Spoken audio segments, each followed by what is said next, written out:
episode contains discussion of violence, political rhetoric, and an attempted attack involving public officials. Listener discretion is advised. The views and opinions expressed on this podcast are those of the host and panelists, and are intended for commentary, analysis, and discussion from multiple perspectives. This is not a call to action, nor is it an endorsement of harm or violence of any kind. We want to be very clear about something before we begin. No matter your politics, no matter your beliefs, wishing harm or death on anyone, especially elected leaders or public figures, is wrong. Period. There is a line that should never be crossed, and when that line starts to blur, the consequences don't stay online. They become real. This episode will explore what happened, what it could have become, and the bigger questions it raises about security, leadership, and the tone of our national conversation. Listener discretion is advised. There are moments in this country where everything feels stable, structured, controlled. And then something happens that cracks that illusion wide open. Saturday night was supposed to be routine. Cameras flashing, media elites laughing, politicians shaking hands, speeches, jokes, the usual polished performance that we've all seen 100 times before. The White House Correspondents Dinner, one of the most high-profile gatherings in the country, where power, media, and influence all sit in the same room pretending everything's under control. And then, someone with a weapon made it through. Not outside, not across the street, not some distant threat that gets stopped before it even gets close. This was inside the security perimeter, close enough to fire a shot, close enough to hit a Secret Service agent, close enough that, for a brief moment, the entire structure of "this could never happen here" completely fell apart. And that's the part people aren't sitting with long enough, because this wasn't just another headline. This wasn't just another incident. This was seconds, maybe moments, away from something that would have changed this country overnight. You had top officials, you had media, you had leadership, all concentrated in one place. And one person got close enough to test that entire system. Now here's where it gets uncomfortable. Because while that's happening, while a real-world threat is unfolding, you've also got people online celebrating it, laughing about it, saying things like, "Maybe next time it'll go further." And that right there, that mindset, is just as dangerous as the breach itself. We've crossed into a place where political hatred isn't just disagreement anymore. It's turning into something darker, something unstable, something that doesn't just stay on a screen. So now the question becomes bigger than one night, bigger than one attacker. Was this a failure of security? Was this a warning? Or was this the moment we all should have realized that the line we thought existed doesn't anymore? And maybe the biggest question of all, if someone got that close this time, what happens next time? Let's bring in the panel. All right, let's bring in the crew, because if there was ever a moment where perspectives matter, it's this one. Brian's here, and I already know where he's going with this.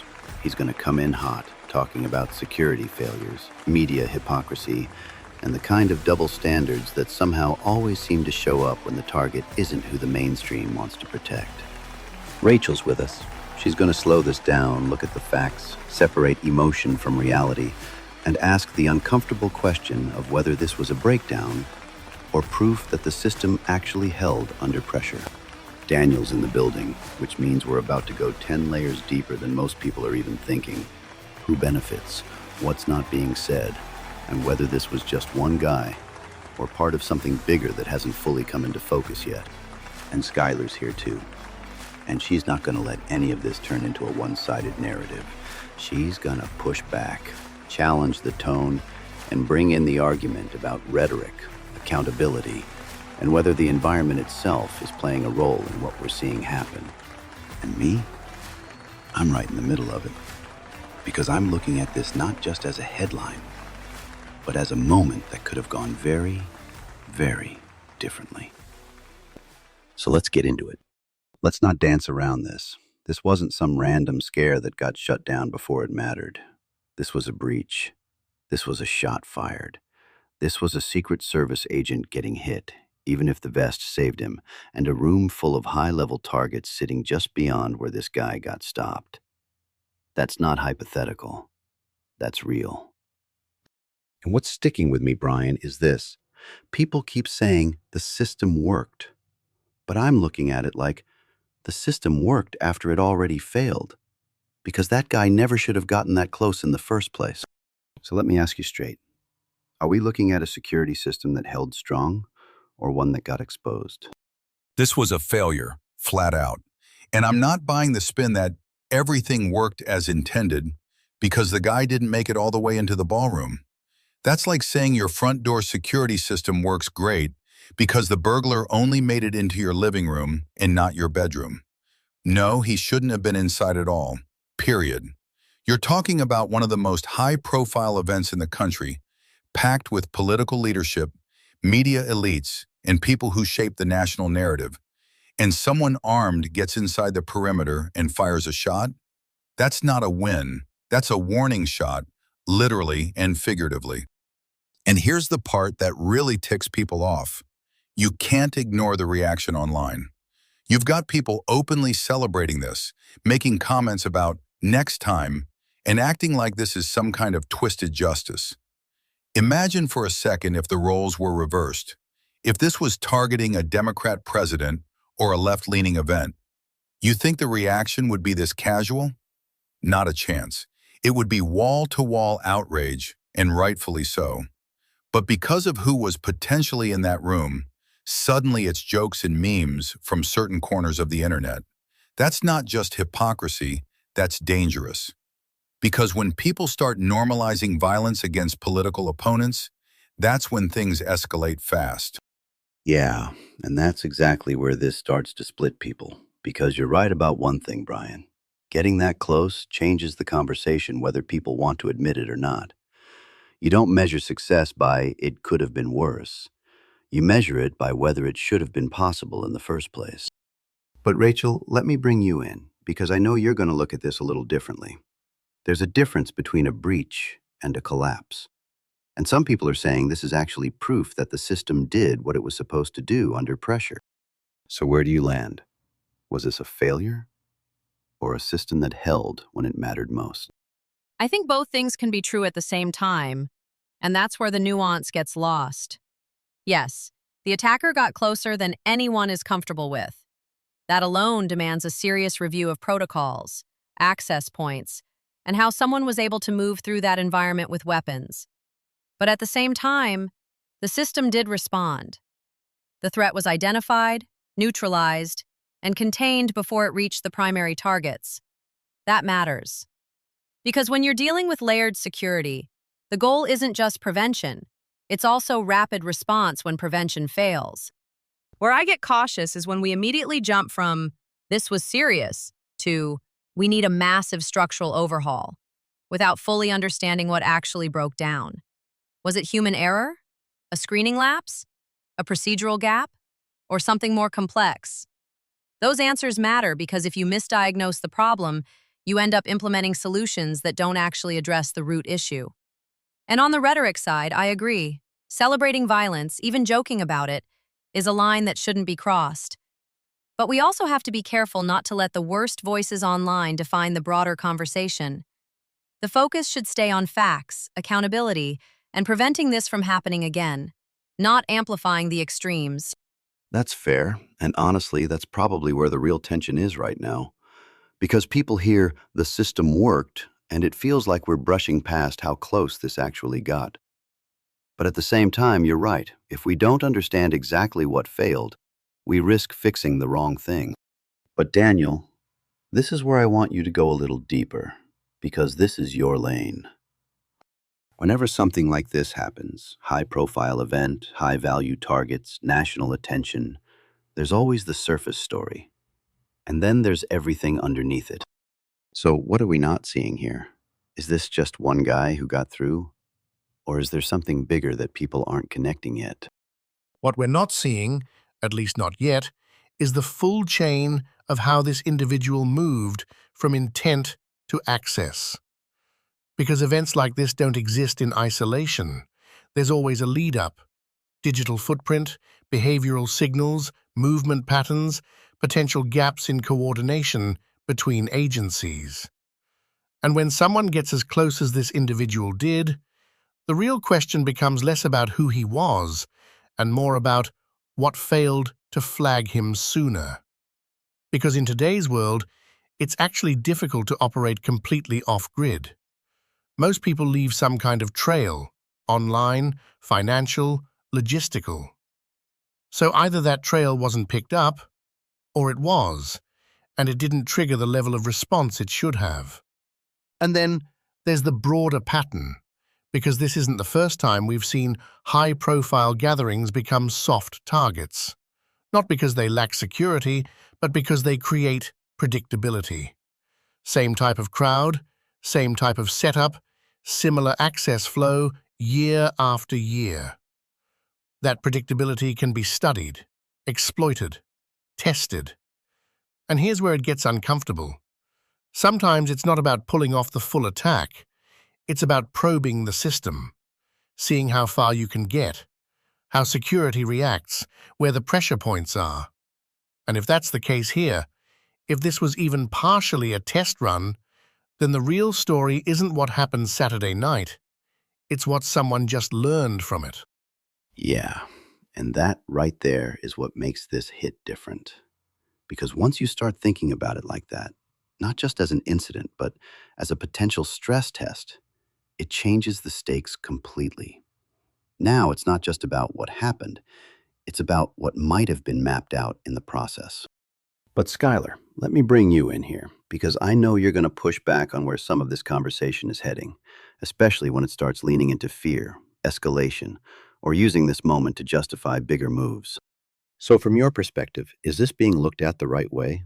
Or are we starting to turn one serious incident into something that could be used to push narratives that go beyond what the facts actually support? I think the danger right now is that people are letting fear do the thinking for them. What happened was serious, no question, but we have to be careful not to turn it into something bigger than what the evidence actually shows.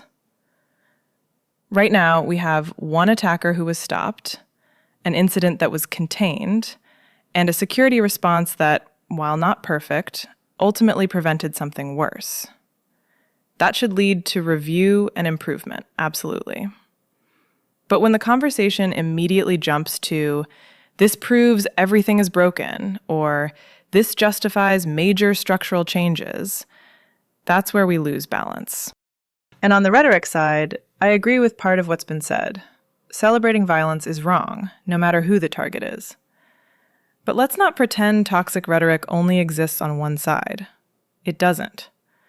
This country has been escalating in tone for years, across the board, and moments like this are what happen when that environment keeps getting pushed. So instead of just pointing fingers, maybe the bigger takeaway is this. We need to start lowering the temperature before these incidents become more frequent. Because if every serious event turns into a political weapon, we're not solving anything. We're just setting the stage for the next one. And that's the tension right there. Because no matter where you land on this, one thing is undeniable. This was close. Closer than people are comfortable admitting. And once something crosses that line, from hypothetical to real, it forces a different kind of conversation. Not reactionary, but serious. Because you don't get unlimited warnings in situations like this.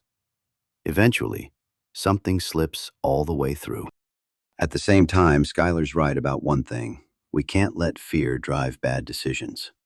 Every time something like this happens, there's a natural instinct to go bigger, harder, more aggressive with solutions.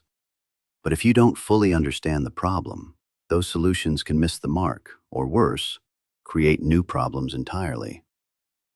So now we're sitting in that space between urgency and restraint, trying to figure out what actually needs to change and what just feels like it should. But here's what I keep coming back to, and it's simple. Someone got that close. And whether you think the system worked or failed, that reality doesn't go away. It stays there, sitting in the background, asking a question nobody can fully answer yet. Was this the worst of it? or just the warning? All right, before we head into final thoughts, let's shift gears for just a minute. Because if you're riding with us through conversations like this, you're exactly who we had in mind when we built the Data and Dissonance merch line. We're talking hoodies, hats, mugs, and more, all built around one simple idea. Say what you mean and stand on it. Whether it's the I identify as American hoodie, the zero fucks given hats, or the classic 1776 designs, this isn't just merch, it's a mindset. And of course, don't forget the coffee. Because if you're going to take in everything we just talked about, you might as well do it with a strong cup in your hand.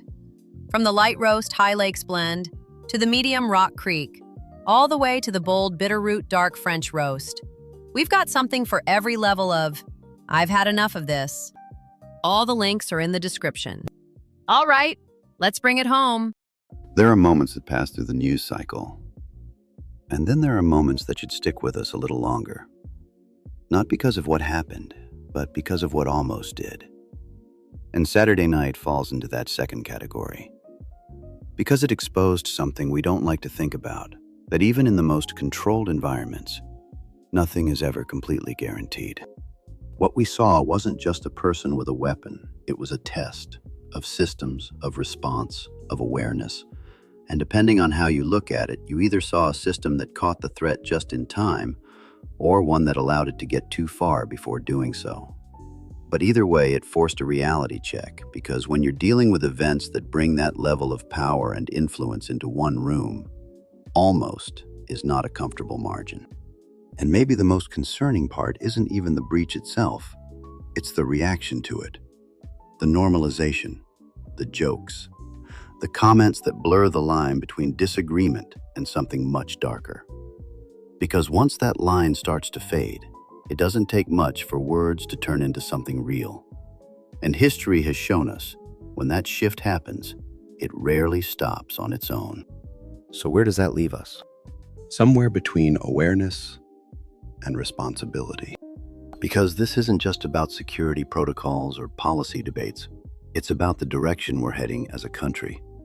How we talk, how we disagree, and whether we still recognize the difference between fighting for what we believe and losing control of how we express it. Because if we don't figure that out, the next close call might not stay a close call. Remember to speak truth, stir thought. This episode of Data and Dissonance is brought to you by the Caleb Rourke Thriller series, written by our own Artie. If you're the kind of person who listens to a conversation like this and thinks, there's more going on beneath the surface, then this series is for you. We're talking high-stakes espionage, shadow networks, government secrets, and a world where the line between truth and manipulation is razor thin. These aren't just action stories. They're layered, fast-paced thrillers that pull you into a reality that feels a little too close to the one we're living in right now. Start with The Covenant Protocol, the book that kicks everything off. A story built around hidden systems, global power structures, and the kind of questions most people don't even think to ask. Then move into Black Echo Rising, where the stakes get higher, the lines get blurrier, and the truth gets harder to find. And yes, Book 3 is already in motion, so now's the time to catch up. You can find the full series on Amazon. Links are in the description. And while you're there, don't forget, Data and Dissonance isn't just a podcast. It's a full platform. Listen on Spotify, Apple Podcasts, iHeartRadio, Amazon Music. Grab the merch. Try the coffee. Follow the show. All the links are right there, waiting for you. We'll be back tomorrow with another episode. Another topic, another conversation that doesn't stay on the surface.